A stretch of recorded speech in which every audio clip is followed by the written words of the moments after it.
Welcome back to the Sharpshooters Wrestling Podcast. This is Raw is Retro on YouTube. I'm your host, Ross, and with me, as ever, is Lord Manny Hayes. Yeah. I didn't know what I was saying. You already stole the hey from me. That was my new catchphrase. It was going to get over. I had a T-shirt printed out, hey, and now it's going yo.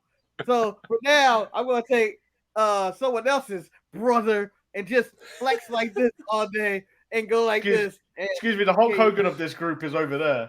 Oh yeah. Put it there. I've still got all my gear. I've still got the leggings and the bandana and everything. Excuse me, all my gear, like you go out dressed as Hulk Hogan ready to go. Knee pads, boots, the lot. Ready to drop leg drops on people. Yeah, this man knows when it comes crashing down and it hurts inside. He knows that feeling. I went whole hog. I grew my mustache for like a couple of months and bleached it and everything. Yeah. Wait, you knew you were going to do this? No, it's real. If I'm a huge racist, I'm going to do it properly. Right? Yeah. If I'm going to be racist, I'm going to be the greatest racist. Oh god! Anyway, let's get on to Raw, shall we? Let's get off of that racist stuff and let's get into this. Yeah, let's not get Ross cancelled any further. We start with Vince in the ring. The Hell in a Cell is still hanging from the rafters. Yeah, and JR's still pissed. How do I know your Raw was taped? Yeah, exactly. Allegedly, it wasn't because they're coming from Austin, Texas, and last week was San Antonio, Texas. Oh, really? Yeah. Oh, shoot. I just assumed it was a tape show because I was like... I thought it was taped. It definitely is. Until we got the note, I was like, oh, maybe not. Unless they're trying to claim they were in another state. Every single person that was on last week is on this week. It's the same kind of group of guys wrestling, but then it is the same group of guys wrestling every single week. So yeah, I do like Vince just walking to the ring with no music and just a ray of booze and Nice. Vince tries to convince Kane that winning the title will be the greatest day of his life. If you follow his backstory, he's not had a lot of great days. Kane's going to talk. Kane is going to talk, and I've been preparing for this one all my life, guys. What does he say? He goes, hold on. Oh, no. Guys, if I don't win the WWE title, I will set myself on fire. And Paul Bearer is watching at home, and he was quite surprised. He's going to do it. He's committed. When he gets something in his mind, he can't stop. He's going to set it on fire. Oh my god, clip that for the best of, Manny, please. Our first match of the night, Ken Shamrock. Guess who he's facing? I don't want to hear. Let me have a stab in the dark. Someone in DOA. Oh, close. LOD? No, almost. NOD. It's Mark Henry this week. It's Mark Henry's turn to face Ken. I'm sure he had his turn. These are seconds. Yeah. These are seconds at this point. He's been around this whole many times. But it's the world's strongest man versus the world's most dangerous man. Yeah. I mean, actually quite a good match for Mark Henry. Can we just point out, a giant mastodon got a sneak attack in and... Yeah. How does that happen? He is a huge man. Yeah, I don't... Yeah, it's a weird match. It's a weird feud. The whole thing's weird. Ken, please stop feuding with the nation. Find someone else to wrestle. I think they're having a match tonight somewhere. I think we're going to, if you go into some local high school gym, it's Ken Shamrock versus D'Lo Brown and the final showdown. Where's Tom Brandy? Can't Ken whip his ass for a few weeks? He's disappeared. Yeah, Tom Brandy's left. What? Oh my god, never to be seen again. Shamrock delivers a belly to belly to Mark Henry, which is quite impressive, and he gets the win. He will meet the winner of Jeff versus Mark Merrow at the pay-per-view. Yeah, this was I'm shocked again because I'm not expecting every Mark Henry match to be bad, but I enjoyed this one. Yeah, actually all right. I never enjoy Mark Henry matches. Even when he was good, I've never enjoyed Mark Henry matches. because they've always been slow. They never go anywhere. Don't like seeing people get their wig split. Okay. Given that we wear wigs now, that's more evident. Yeah. We see Edge sat in the crowd. He's going to make his debut later. Yeah, he got bad seats. He should be getting ready, really. He's a wrestler. Go backstage. What are you doing? We get our Super Soaker commercial of the week. Who do they get this week? I can't remember who they soaked this week. Don't know. Yeah. I see the name and some random director. Yeah. We cut back and Edge just stood somewhere else in the arena. What is he up to? With bad seats, I want to also point out he's bad with his money. You can just be backstage, but yet you bought a ticket, and that ticket is probably going to cost you as much as you're going to win tonight in the pay window. So poor investment. This is why he's fighting homeless people. Stealing their money. You know me? Yeah, I know. You're an idiot, Edge. You're an idiot. Our next match is X-Pac taking on Dustin Runnels. Goldust does a little prayer during Xbox entrance. Which is weird. Holy of holy. He's starting to wear the gloves now. He's really becoming the Goldust that we know today. Oh no, he's going to get in worse shape. He's going to get in worse shape. like he's getting in shape. I'm like, oh, Dustin Runnels. He's a natural. He's going to get in better shape, and then it all goes downhill from there. He's like Black Rain and kissing his Arctic fox. What was that gimmick that he did for 1 week that came out and shit all over it? 7. Yeah, was he supposed to be a child molester or something? I don't even know. I don't know. He's got Russo written all over it. It definitely has. This is a really good match, though. I thought I really enjoyed this.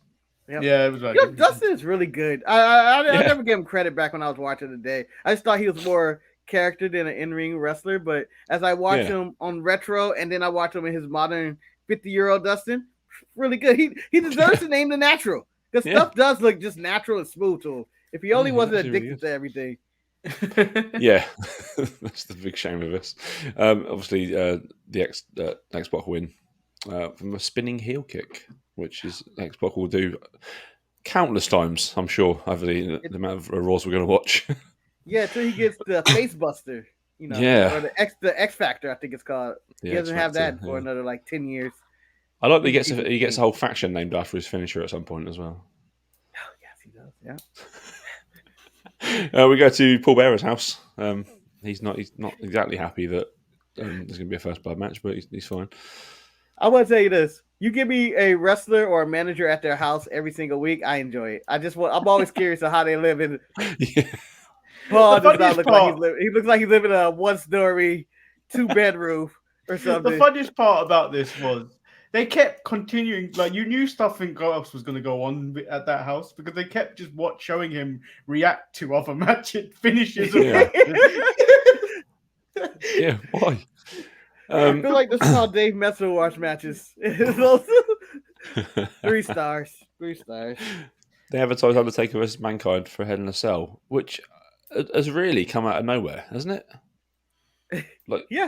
To have a Hell in a Cell match, I thought you look back at that, you think, oh, they must have some massive blood feud to have that match, and no, it's just kind of a couple of weeks worth of build.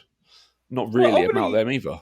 Over the years, they've had this blood feud or a rivalry of boiler room brawls and whatever stuff. So but it's nothing of late that provoked this, other than I guess Undertaker kind of just beat the shit out of Paul Bearer last week, and nothing happening before it, and he was Dude Love like a month ago. Yeah, it's really weird going back and what a short time span this has been since he was Dude Love, corporate Dude Love as well. Yes. We get the Al Snow thing goes on for way too long. Yes, far too long. Let's just skip over it. Kevin Kelly is there. We'll hear from Stone Cold tonight. Everyone's excited. That's his Kevin job. Kelly just stands around. That is his job. Yeah. Edge is moved a bit closer to the ring. He will eventually get in the ring. just making his way down there slowly through various spots. Edge is kind of playing a turn-based game. Where you can only move a few steps. So eventually, on his next turn, he's going to be out of the rings. Someone's going to select attack, and he's going to, oh shit, he attacked. Yeah. And Got to do some wrestling now. Yeah. We get quarterfinals match. Jeff Jarrett taking on Mark Marrow. We get a massive Sable chant, and we learn that Sable's now employed by Titan Sports and not the WWF. They said the parent company of the WWF. Yeah. Which means what? So WWF is a smaller part of that. Well, Titan Sports had no other ventures. No other ventures. No. It was only literally the employ WWF. Sable. Yeah. So what's her job? Try to read, I guess. Or he's back. But it seemed like Vince McMahon was going a route of Sable doing sexual favors for him, and that's why she get a job. But he realized at the time, the world's not ready for that. I'll wait till I get Trish Stratus years later to bark like a dog. Basically, yeah. I think I figured out what her 2-week hiatus was as well. I reckon she had a boob job. Did they get bigger? They seem to have got bigger, yeah. I didn't notice. Bigger, damn it. Bigger. They were humongous. But so was Miss Jackie's. Yep. Yeah. Oversized. Really oversized. Yeah, they overdid it at the end of the night. Yeah. Jarrett wins. He DDT's Mark Barrow, and that's it. He'll Remember be when promises DDT to be finish matches? I like the DDT. It's a good move. No, Like a standard I like DDT. the DDT. A I like standard the DDT. DDT. I hate the rolling DDT when they do the roll. I just never liked it. I just like just the flush. You fall your face on the mat. It looks like it hurts and knocks you out. I have never been a fan of this rolling DDT. I like the Bobby Roode DDT. Yeah. He's got a good one currently. Jeff promises that he's already the king of country music and he will become the king of the ring. You won't, Jeff. I think he's the first person to declare. I think he's the first person to actually say he wants to win the king of the ring in this tournament. Yeah. He's not going to. Anybody else just going through it. We enter the war zone now. Lawless on commentary with JR, and our first match is Kane versus the Road Dogg. Random, out of nowhere. Billy Gunn gets barred from ringside. Yeah, this is just very odd. Why is this happening? Like, they've got no beef with each other. It could have been anybody. Yeah. Oh, yeah. Obviously, Kane wins because he's got a title match at King of the Ring. Yeah. I don't think the Outlaws are even on it, are they? Well, I know why Kane's fighting Road Dogg. Why? He's the number one contender for those titles too. Oh yeah, True, he's double business. Mate. We cut back to Paul Bearer's house again. He says he's healing up from the vicious attack he received at the hands of the Undertaker. Yeah. The Undertaker's there. The Undertaker's in Paul's house. Lighting in Paul Bearer's house. I just feel like the Undertaker went too far. This was the more vicious of the meetings. When you beat a man up in the house, it's like, how do I even come home after this? Like, without imagining the Undertaker just showing up randomly in my house and punching the shit out of me. As I watch my son, who goes through a mental breakdown throughout the night. Who decides to cut off the satellite feed at the end of this? Or did the Undertaker break the satellite feed? Yeah, I reckon he did. If I'm Undertaker, I'm doing it because this is evidence now. This is evidence. He can be like, that wasn't me. No, it wasn't me. I don't know who beat the shit out of Paul Bearer in that house. I have motive, yes, but that was not me. It could have been Chains of the DOA. He's been known to impersonate me. We get the Edge debut. Edge finally has a match against Jose Estrada, and it lasts an entire 1 minute and 8 seconds. Because Edge decides to murder Jose Estrada. Killed Jose Estrada. Ended a career at this point. Like, it's a flip dive, and you're in awe of it. And then after he lands on the guy's neck, and then you can see the frustration of Edge going, shit. Like, completely drops his I'm on edge and kind of a fringe. I'm kind of crazy. You don't know mystique about him. He's kind of like, I'm just fucked up my debut match by taking a man's career. JR says there's no worse injury than neck injury, which during Edge's first match is like an ominous kind of precursor to what's going to happen. We all see it now, Edge. Revenge. JR's a wizard. He's cursed you. Somewhere Jose is going, yes, Edge, I ended your career. It was me all along. But at this moment, quick question. Edge, a star. Did you consider him a possible star, or do you consider just another run-of-the-mill wrestler? I just thought he was just another guy at that time. It's not until Christian came in and he was with the Brood that I thought, okay. There's something there.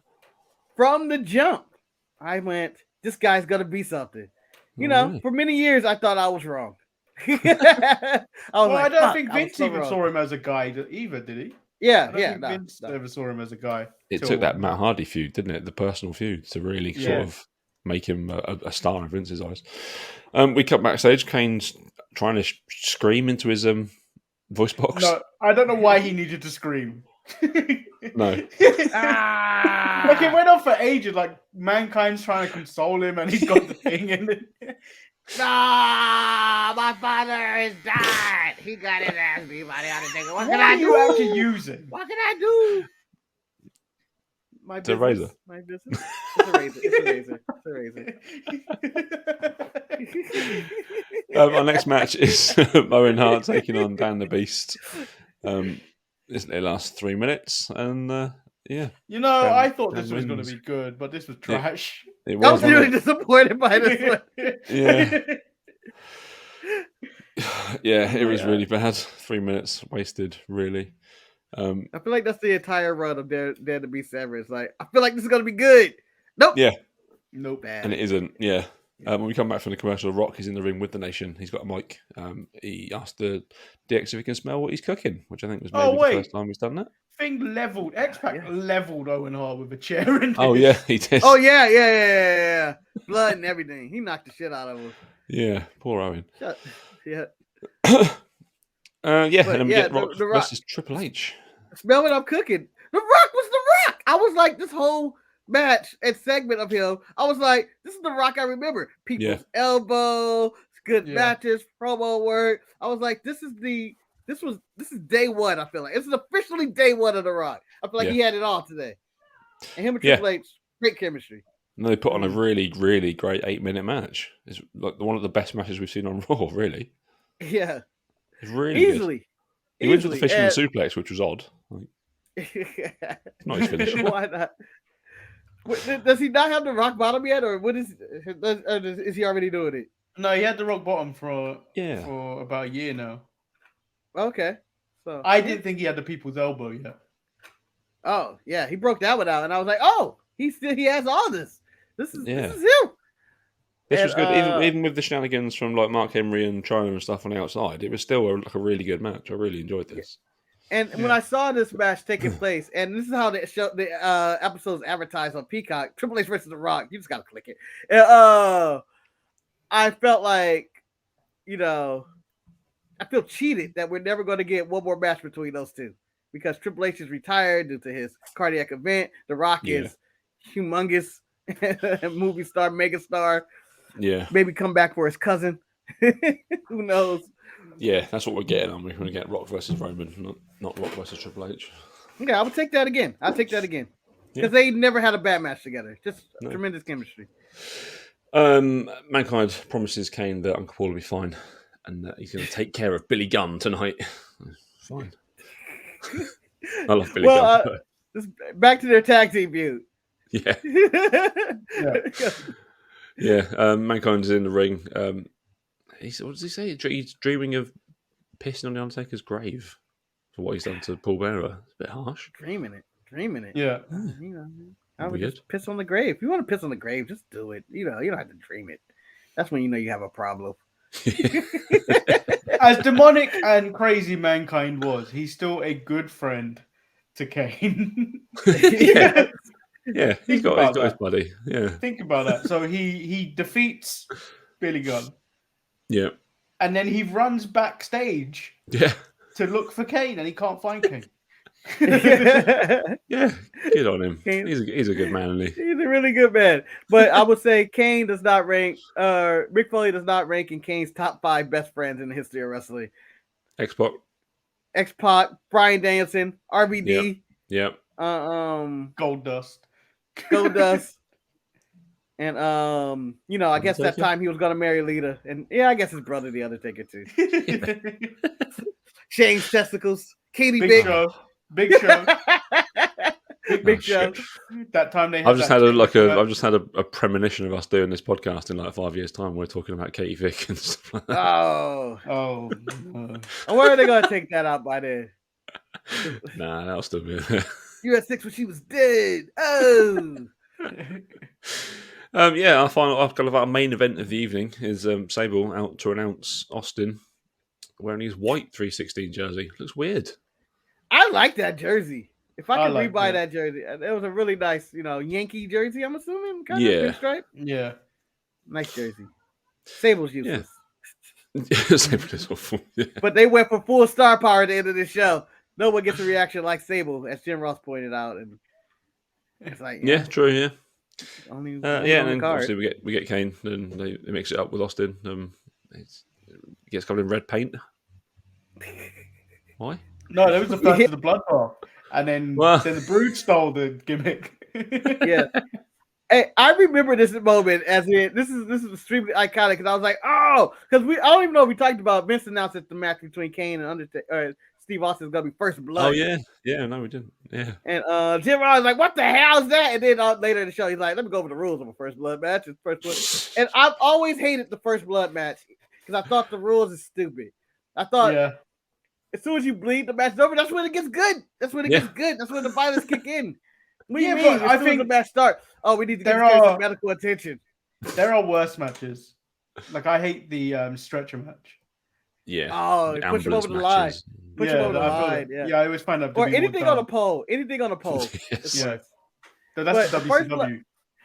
I think the first blood match, and I've been pitching this since 1998, probably, or maybe 2001. The first blood match should be you have to make your opponent bleed before you get a pinfall. That's it. It's simple. And then it makes sense instead of and then instead of I could get scratched on this pole and look, ref, come on, I'm bleeding. I gotta.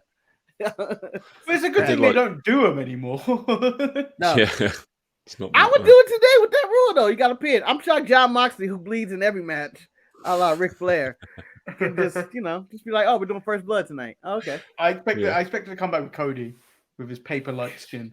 Can you imagine? Can you imagine Cody? That's him and Seth. One of them's going to bleed in Hell in a Cell, I reckon. Yeah, it's got quite. One of them did bleed. One of them did bleed. Yeah. We don't know. As the match never took place. Oh yeah, shit. Sorry about that. 3 weeks in the future. That match was like 4 months ago. Cut that, Manny. Cut that bit. No, it's staying in. It's staying in because the fourth wall is broken. Yeah, the fourth wall's down. But it's Friday the 3rd of June. I mean, in AEW, Cody lit himself on fire. In his Hell in a Cell match, he went crazier than that. It was insane. And I know the competitors in the match will never be insane. It's a career shortener. Who thought the Fiend would return as well and hit Seth with his giant mallet again? Anyway, that's the end of this week's episode of Roy's Retro. You can find us on YouTube at The Sharpshooters. Make sure you like and subscribe to all of our videos. Subscribe to the channel, obviously. Like the videos, join the Lumber Chat, get involved with everything we do. There's content almost daily at this point. 4 or 5 days a week at least, which is more than most YouTube channels are doing. Yeah. We're the best. If you watch at the beginning of June, we were on almost every day. Yeah. There's no other wrestling channels that are doing that on YouTube. Oh, well, there is Cultaholic. Yeah, but come on, we're better. We're better. Come on, we're the best. We're the best. To be fair, you know what we beat Cultaholic on? Diversity. Exactly. Hey. Well, when it comes to people with hair, we really don't. They really got us beat. They got us beat. We are lacking in that. Yeah. But this is a uniform. It's not a choice. It's a uniform. If you want to join the Sharpshooters podcast, you have to shave this. You got to shave your hair. It's like the straight edge society. The only exception we allow is Wes. Yeah, if you want to venture onto the main shows, that's it. The hair's got to go, Wes. Yes, subscribe, do all the stuff you can do on YouTube. Follow us on all of our social media platforms, which Manny is going to point to now. There they are. do all that stuff. It's good stuff. Join the Midcard Mess on Facebook and just get involved with wrestling. Wrestling's great. Even if you don't like wrestling currently, go back and watch 98 because in amongst the shit, there's some good stuff. There was Rock vs Triple H this week, which was really, really good. Good times. Just good times. I haven't actually asked great time to be a wrestling fan. Even when it's bad, it's good. Oh, yeah. Yeah. Match of the night, gentlemen. Sorry. I completely forgot about that. Oh, I think we all had a mutual agreement that was Triple H and The Rock. And if anybody says anything different, they're a fool and a fraud. Yeah. How dare you? Be a fool? Do you disagree, Mankind and Billy Gunn. Because you saw the urgency of Mankind needing to defeat Billy Gunn and then run back to find his friend. Edge versus Jose Estrada. Your MVP, gentlemen. Manny, you got? Estrada. Because this is the last time we're probably ever going to see him again. Yeah. And he needs his moment in the sun. Rest in peace, Jose. Marcus, your MVP for the show? I am giving it to Sable. Not only did she cost somebody a match, but she also somehow got her job back, and she does nothing and gets the biggest pops of anybody. Yeah, she does literally nothing and gets the bigger pop. It's unbelievable. Take that, all the wrestlers and your fancy moves. Sable gets a bigger pop than you and does nothing. Nothing. Barely can read. And if the 4-4 is still intact, there is going to be a King of the Ring watch along later today, or the following Saturday or Sunday. It's coming up at some point in the near future or past or current present. Who knows? It's going to happen. Just keep an eye on the YouTube channel. It's going to hit your life, and you're not going to even see it coming. Exactly. It's going to be like Paul Bearer in his room. It's Paul Bearer in his house alone.